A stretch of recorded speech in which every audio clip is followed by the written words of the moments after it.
Good morning, Coach. Happy holidays. Happy holidays. Good morning, Sean, RJ. Have you been playing basketball outside in this weather already? Are you chuckling at the rest of us here in DFW with these temperatures? No, did a little Christmas shopping last night with my girls, and I'll tell you, I don't miss this weather, that's for sure.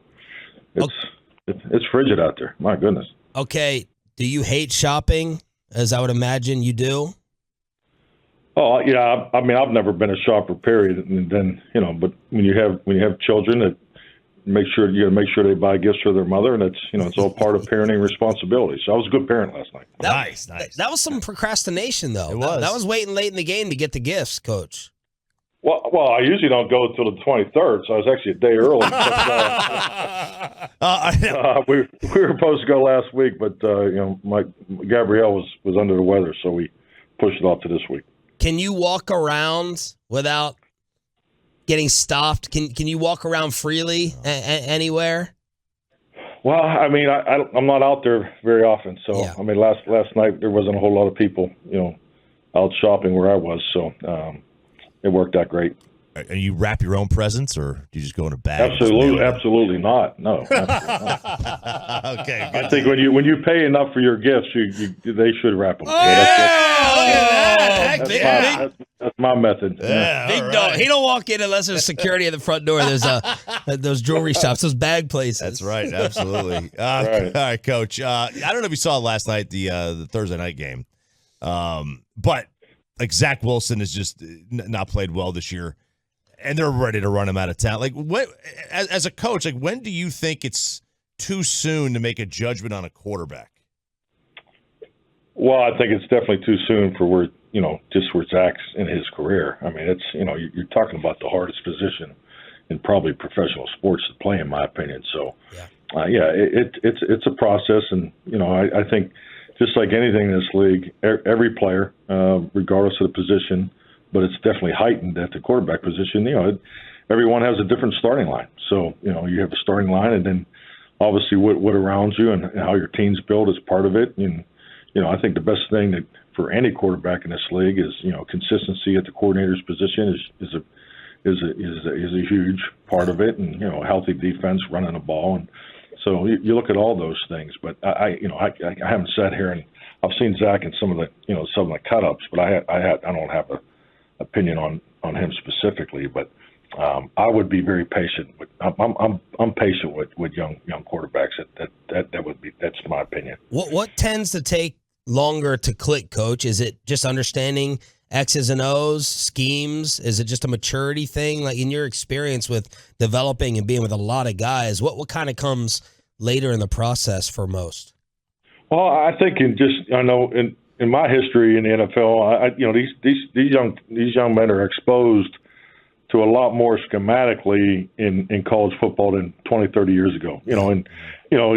Back in the 90s when you brought a quarterback in from college, the majority of them have never been in the gun. They spend their whole time under center, handing the ball off to the halfback at 7 yards deep and play action pass, and then the drop back phase of it was a little bit foreign to them. They didn't have a lot of reps in that. That was kind of the norm, unless you took a quarterback out of BYU or somewhere out there in the West. But now it's completely opposite. I mean, you have quarterbacks that never called a play in the huddle. You have quarterbacks that never been under center. So I mean, it's a whole different component of it. So my point is, so schematically, I think these guys are exposed to more scheme and more wide openness in their college training than prior years. But you look at the training. I mean, shoot, the training that you have with your team in a structured environment is probably down 30-40% compared to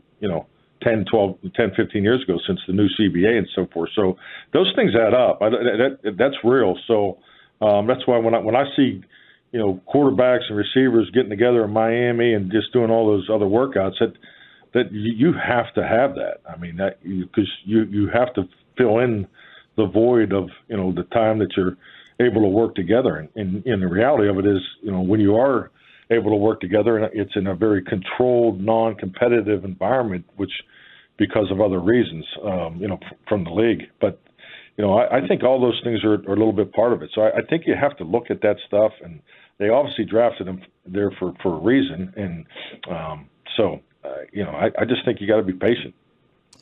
Mike McCarthy joining us here on 105.3 The Fan. This game, without Jalen Hurts playing, with Gardner Minshew starting, how do you guys judge yourself, against this? This could be like a game where it's not a statement game, but you're using it as a litmus test as how good you guys are against the best team in the NFC. How does that change with the quarterback being out and a backup in? Well, I mean, it's so different than when we went up earlier in the year. I mean, at the end of the day, it's still the Dallas Cowboys and Philadelphia Eagles. I mean, that's the way you got to always look at it. That's the way we approached it in the first game. So, it's a different time of year. There's different things at stake now. So they obviously feel really good. They're extremely confident football team right now. So that's all part of the challenge. I don't think it's any different because who the quarterback is, especially in December. So, at the end of the day, we're focused on ourselves. Our commitment is the perception of how we perceive ourselves, and it's really our reality. So, we just want to win. We're going out there to win, and just take a step forward, get a chunk of confidence that comes with this victory, and then move on to the next one because we obviously know the next one's right around the corner. Last week you said, the uncommon opponent can be a little bit of a pain in the butt prep-wise. Does that same thing apply for Minshew instead of Hurts? Just going back to the week one homework that you can take from, do you have to do like a whole bunch of new homework for Minshew and create a lot more work for yourself? Well, I think the biggest thing with uncommon opponents is, I think when you change the quarterback position, you may get a few more uncommon concepts than you normally would, as far as playing against Jalen. I think when you play against an offense that's firing on all cylinders, they're not doing a whole lot of different. You're getting more variations, of their base concepts, so that your focus is a little more there. I mean, there's a little bit of the unknown with the quarterback change, and that's all part of it. And I think just having a good understanding of who he is and how he plays, and how we feel he's going to play in this system. But it's we still have to stop the run. I mean, you look at this game on both sides of it. I mean, the run game is the run, the protection, and the pass. I would say run defense and run offense are huge priorities for both football teams. Coach, outside the building, you look on these TV shows and, fans and social media, the sky's falling. Even though, you win some games, the sky's still falling. Like, inside the building, like, how do you all look at the last 3 to 4 weeks? Is it we've been playing not to our level, or, hey, we still won some games, that's the end result's all that matters?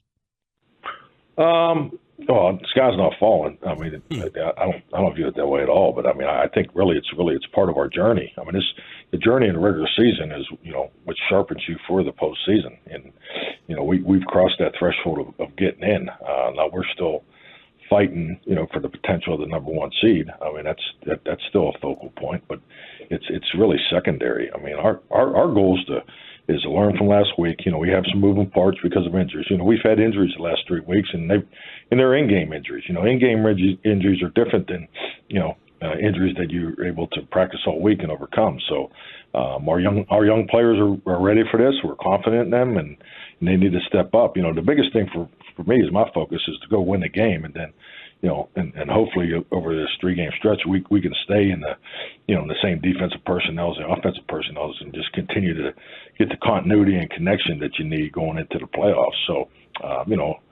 injuries aren't an excuse, but it has been part of our journey in these last couple of weeks. Yeah, we've been focusing on the injuries with the defense. J-Ron was pretty honest the other day about the defense, saying, hey, earlier in the year it was unthinkable we give up 500 yards or lose that lead to Jacksonville. What else has concerned you, Coach, or what else are some things that you think you need to clean up defensively, even though injuries have impacted that side? Well, I just think just staying in tune with what's right in front of you, and that's all you need to do. We have a responsibility to always go back and give opinions on evaluations outside the building, but it's really that's just part of your job description. Your external job description. Internally, we're just dialed into our fundamentals, our techniques, and how we're going to beat this football team, and that's really all that matters. And it's simple, and it's that simple. And because when you don't make it that simple, you're wasting energy, emotional, mental, and physical on things that don't have nothing to do with winning. And that's just really, that's the message, and that's how we operate. Did you deliver all the Pro Bowl news to the guys? We heard Turpin had the most surprising reaction with Jerry. Did you deliver all the news to the guys? Any reactions stand out? No, actually, Jerry he delivered all the news. So I talked to him after it, so he was excited, and but yes, he delivered the news with phone call. Coach, there's been a lot of talk about the second corner spot. Dan Quinn saying, "Hey, let's open up some competition here." How are you feeling about that second corner spot? And can you do a lot of things defensively to help over on that area if you have some inexperience with the injuries you've dealt with? How are you viewing that spot opposite of Diggs now? Well, that's it's part of what I said earlier. If we can just get into the flow of playing with the same personnel groups the next couple of weeks, I think that'll serve us well. And then obviously it'll be different this week than it was last week. So like I said, we've had a limited practice week just because being a day short. But I think our combinations of how we're going to play are set to go. And then, Coach, yesterday we saw that Sam Williams was involved in an accident. Didn't sound like it was too serious. Any update you can give us on how Sam is doing physically? Just all the communication last night. I'm told Sam is fine, but we'll see him this morning here in a little bit. So I have not talked to the trainers this morning yet. All right, Coach, we'll let you get to your meeting. Thank you so much. As always, we know you probably doubted whether we would be here on a holiday show today, but we're showing up for work, getting ready for Philly. Thank you for the time. Oh, no, you guys are grinders. Happy holidays. Happy holidays, Coach. Thank you.